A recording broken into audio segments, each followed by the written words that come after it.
In this video, I will be going over why the product of multiplying two negative numbers is equal to a positive number. The best way to show this can be done using our knowledge of the distributive property and repeated addition/subtraction. We have been told that a positive number times a positive number is equal to a positive number. A positive number times a negative number is equal to a negative number. And a negative number times a negative number is equal to a positive number. I will use three examples to prove why this is true. Example 1 is timesing positive 2 times positive 3. In this case, it can also be looked at 2 times 3, which could be adding 2 3 times.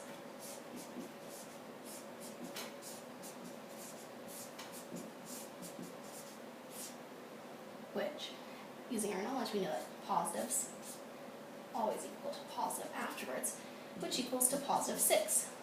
2 times 3 can also be looked at as adding 3 twice, which is also equal to positive 6. So either way we do it, we result in a positive. Now let's look at what happens when we times a positive number and a negative number. I will times positive 2 and negative 3, which is another way of saying I will be adding negative 3 twice.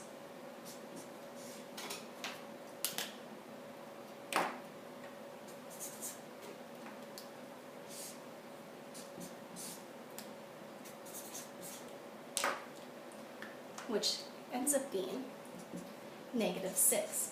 This is because when you add a positive and a negative together, it ends up being a negative number.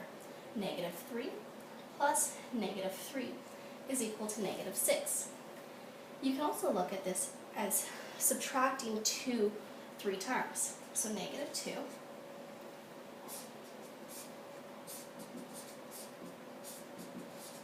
which is also equal to negative 6. This proves timesing a positive and a negative number, you end up getting a negative. Finally, we will look at why a negative times a negative number is equal to a positive number.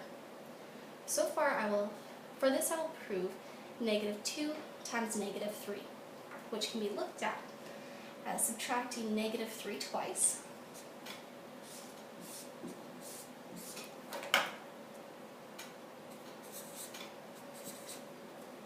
and when we add two negatives together, we get a positive. So plus 3 is equal to positive 6.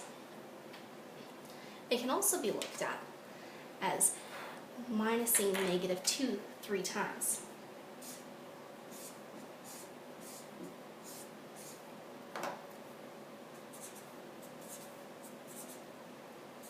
And two negatives become a positive.